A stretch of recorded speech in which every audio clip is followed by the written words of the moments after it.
वो भी आपकी नजर में है, लेकिन तमाम लोगों ने मिलकर के जिस तरह उनका हौसला बढ़ाया उसको भी सलाम करना चाहिए। मैं जरा भी देर किए बगैर आपकी महबूब लोक गायिका मोहतरमा नेहा सिंह राठौर को आवाज दे रहा हूं कि तशरीफ लाएं, और जोरदार तालियां होनी चाहिए। नेहा सिंह राठौर से गुजारिश कि तशरीफ लाएं और अपने लोक गीतों से इस खूबसूरत महफिल को मजीद खूबसूरत बना दें। हाल चाल बढ़िया बा। अभी मैं बैठी हुई थी तो मुझे लगा कि मैं बहुत थक गई हूं, लेकिन ये जोश, ये उत्साह देख करके लग रहा है कि नहीं, मेरी बैटरी भी पूरी चार्ज हो चुकी है। देखिए, मंच पे मुझे थोड़ा कम अनुभव है, इस तरीके से मुशायरा वगैरह में सम्मिलित होने का मुझे बहुत अनुभव नहीं है, तो कुछ गलती हो जाए तो माफ कर दीजिएगा आप लोग, ठीक बा ना? मैं धन्यवाद करना चाहती हूँ फैजी रहमान भाई का, जिन्होंने मुझे यहाँ बुलाया और अपनी बात रखने का मौका दिया। मैं सुन रही थी, प्यार मोहब्बत का बहुत बात हो गई महाराज, अब कुछ रोजी रोजगार का बात हो जाए, है ना? आप लोग मानते हैं कि नहीं? भूखे पेट जो है वो प्यार मोहब्बत नहीं हो पाएगा, इसलिए क्या जरूरी है? सबसे पहले रोजगार, उसके बाद प्यार। सबसे पहले रोजगार। मैं लोकगीत गाती हूँ तो शायद वाह वाह करने का मौका ना मिल पाए आप लोगों को बीच बीच में, क्योंकि मैं रुक रुक के नहीं गाती हूँ, मैं लगातार गाती रहती हूँ। बाकी ताली बजाने का बहुत भरपूर अवसर मिलेगा आप लोगों को, उसमें कंजूसी मत कीजिएगा। उसमें कंजूसी करेंगे तो हम गीत गाने में कंजूसी करेंगे, ठीक है? मेरे साथ आप लोगों को एक रोजगार वाला गीत गाना है, एक बेरोजगारी वाला गीत गाना है, गाएंगे ना मेरे साथ? ठीक है। अरे भीख नाही हक सरकार मांगिला, अरे भीख नाही हक सरकार मांगिला, बेरोजगार बानी साहेब रोजगार मांगिला। क्या कहने, वाह वाह। अरे भीख नाही हक सरकार मांगिला, भीख नाही हक सरकार मांगिला, बेरोजगार बानी साहेब रोजगार मांगिला, बेरोजगार बानी साहेब रोजगार मांगिला। कहे अरे 2 करोड़ नौकरी देवे के रहे वादा, आ कहत रहला कि रोजगार मिली ज्यादा। और सुना, नून तेल पैसा ना उधार मांगिला, नून तेल पैसा ना उधार मांगिला, बेरोजगार बानी साहेब रोजगार मांगिला, बेरोजगार बानी साहेब रोजगार मांगिला। अरे देश के इकोनॉमी के बैठ गइल भट्ठा, आय आँख खोल देखा मालिकार हमें झूठा, अरे आँख खोल देखा चौकीदार हमें झूठा। और सुना, खेत बाड़ी जमीन बधार मांगिला, खेत बाड़ी जमीन बधार मांगिला, बेरोजगार बानी साहेब रोजगार मांगिला, बेरोजगार बानी साहेब रोजगार मांगिला। एक और लाइन, यहाँ पे बहुत सारे मेरे नौजवान भाई लोग बैठे खड़े हुए हैं, मैं आप लोगों के लिए एक लाइन गाना चाहती हूँ। अरे पढ़त पढ़त झाड़ी गइल चानी पर के बार, नौकरी कहिया मिली। पढ़त पढ़त झाड़ी गइल चानी पर के बार, नौकरी कहिया मिली, किया ही दादा कहिया मिली, दुलरुआ बबुआ भइले भार, नौकरी कहिया मिली। क्या कहने, बाबा बाबा। अरे भीख नाही हक सरकार मांगिला, भीख नाही हक सरकार मांगिला, बेरोजगार बानी साहेब रोजगार मांगिला, बेरोजगार बानी साहेब रोजगार मांगिला। एक और लाइन, हेलो हेलो दिल्ली सरकार, बिहार से रोजगार, बिल्कुल बिल्कुल वो भी सुनाऊंगी, वो भी सुनाऊंगी। एक और लाइन,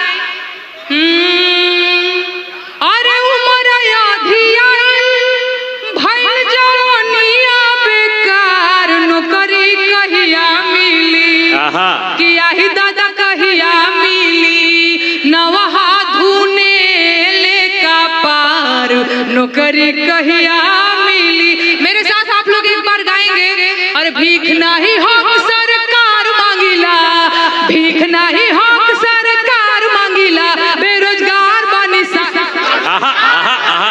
बेरोजगार बनी। एक लाइन और, हमके हमके हमके चाहिए ना कुछ और रोजगार चाहिए, हमके चाहिए ना कुछ,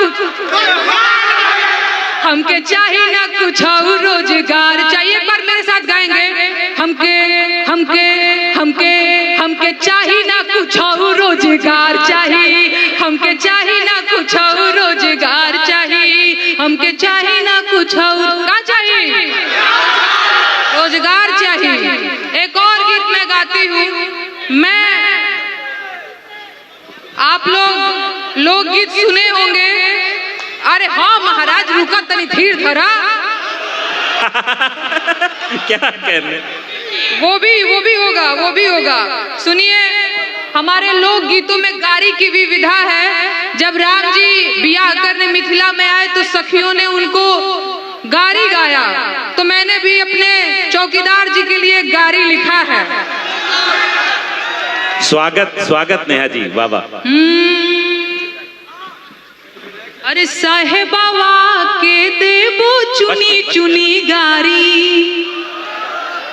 साहेबावा के देबो चुनी चुनी गारी। नहीं, फिर से गाती हूँ, सुनाओ सारी जनता साहेबावा के गारी सुनाओ, सुनाओ सारी जनता।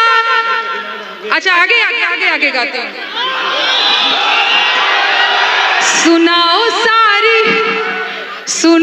सारी जनता साहेबवा के गारी सुनाओ, सुनाओ सारी जनता चौकी दरवा के गारी सुनाओ, चौकी दरवा के गारी सुनाओ, सुनाओ सारी जनता। वाह वाह वाह, बहुत बढ़िया गा रहे हैं महाराज आप लोग। एक लाइन क्यों गारी सुनाओ, अरे हिर साहेबवा के डिग्री नहीं है, हिर साहेबवा के डिग्री नहीं है। और सुनिए, दिखाओ चौकी दरवाया अपन डिग्री दिखाओ। क्या कहने, क्या कहने, क्या कहने, दिखाओ चौकी दरवाया अपन डिग्री दिखाओ, सुनाओ भोल जनता साहेबवा के गारी सुनाओ। अरे हिर फकीरवा के कपड़ा नहीं है, लोग कह रहे हैं अरे इनके 10 लखिया सूट पहनाओ, पहनाओ भोल जनता साहेबवा के गारी सुनाओ। अरे हिर साहेबवा के गाड़ी नहीं है, अरे गाड़ी नहीं है जी, घोड़ा नहीं है अडानी के जेट दिलवाओ, क्या कहने, दिलवाओ सारी जनता साहेबवा के गारी सुनाओ। और एक लाइन, अरे ऐसन साहेब के नइखे जरूरत, नइखे जरूरत आइल शुभ मुहूर्त। आप लोग मेरे साथ हैं, अरे 24 में इनके हटाओ, हटाओ सारी जनता साहिबा क्या कह रहे हैं, क्या कह रहे हैं? सुनाओ, सुनाओ सारी जनता साहेबवा के गारी सुनाओ, सुनाओ भोली जनता साहेबवा के गारी सुनाओ। हटाओ। आप लोगों को मजा आ रहा है तो एक बार पुरजोर तालियां बजाएं। नेहा सिंह राठौर, कैमूर, बिहार की बेटी आपसे मुखातिब है। देखिए, मैंने बोला था कि मुझे बहुत आता नहीं है, बहुत भूमिका बनाना, उस तरीके से बोलना कि ताली बजाओ और ये सारी चीजें, ये आप लोगों की जिम्मेदारी है। आप लोग खुद से ताली वगैरह बजाते रहिए। मैं बहुत छोटी बच्ची हूँ महाराज, आप लोग मनोबल ऐसे मेरा बढ़ाते रहिए। बहुत बहुत अनुभव नहीं साझा करने का।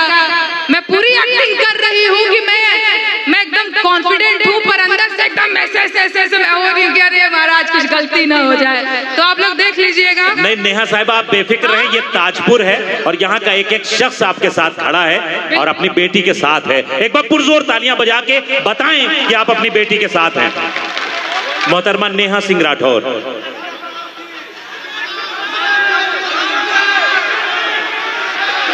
कहीं फरमाइशिया का थोड़ी देर के लिए छोड़ दिया, उनके मन से सुन लिया।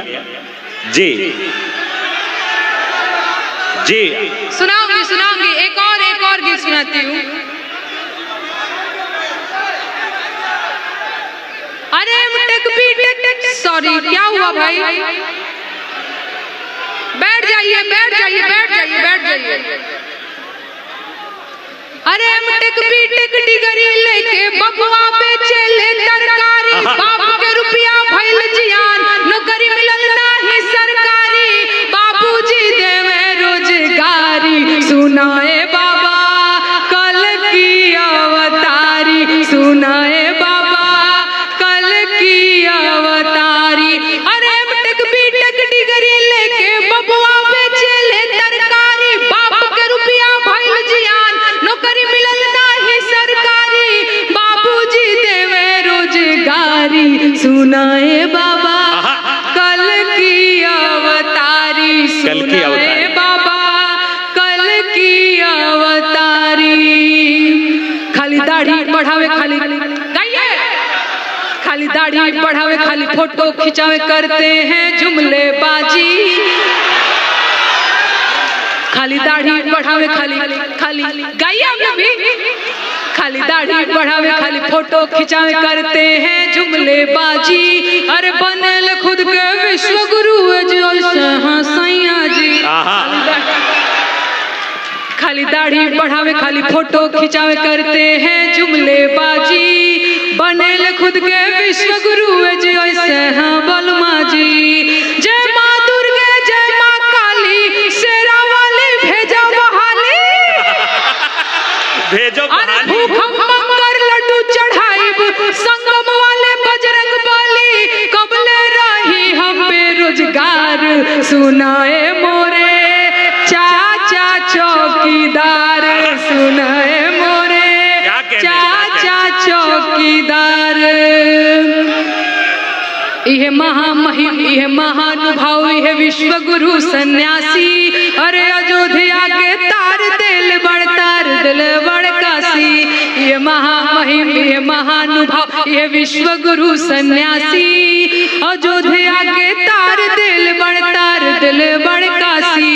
अरे हमारो के तार दो किस्मत सवार दो, नवहन के हाथ सरकार रोजगार दो, जिनकी भइल जाता तबाह लागता हमार होई ना बियाह, लागता हमार होई ना बियाह।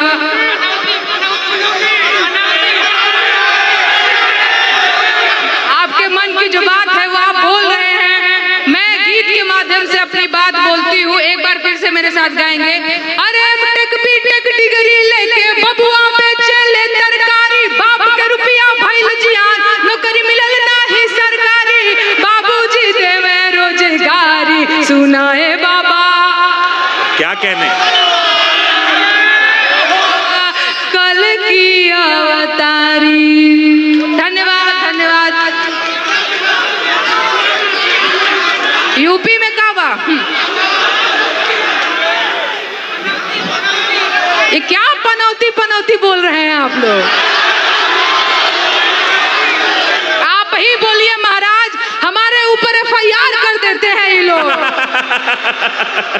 बताइए, मैंने MP में काबा गाया तो मामा ने अपनी लाडली भांजी के ऊपर 4 FIR किया, ये ठीक बात है हो? क्या कहने। ये ठीक बात नहीं है ना?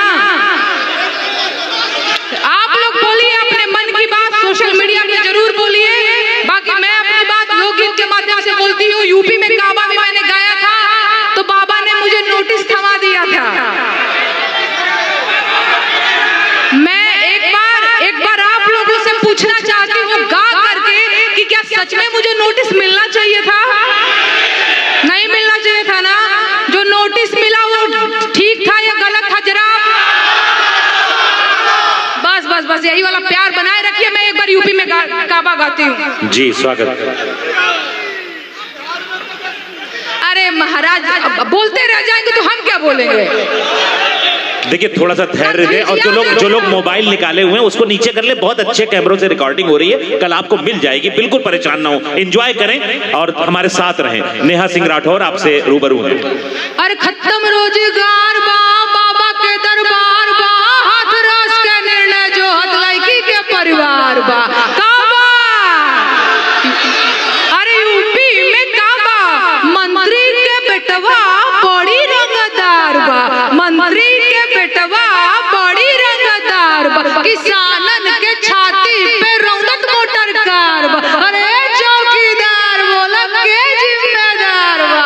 काबा, एमपी में काबा, यूपी में काबा, अरे राम राज के झांकी बा, काशी मथुरा बाकी बा, राम राज के झांकी बा, काशी मथुरा बाकी बा, गोरखपुर में खून से रंगल बोतल पूरा खाकी बा। अरे काबा, यूपी में काबा, कोरोना से लाखन मर गईले, लाशन से गंगा भर गईले, कोरोना में लाखन मर गईले, लाशन से गंगा भर गईले, टिकठिया कफन हो चतुकुर बिलार बा। बाबा, अरे बाबा काबा, यूपी में काबा, अरे राम राज के झांकी बा, काशी मथुरा बाकी बा, गोरखपुर में खून से रंगल बोतल पूरा खाकी बा। अरे काबा, यूपी में काबा, जिंदगी छठ बा, फिर भी अरे भाई क्या कहने बाबा। तालियां बजा दें नेहा सिंह राठौर के लिए।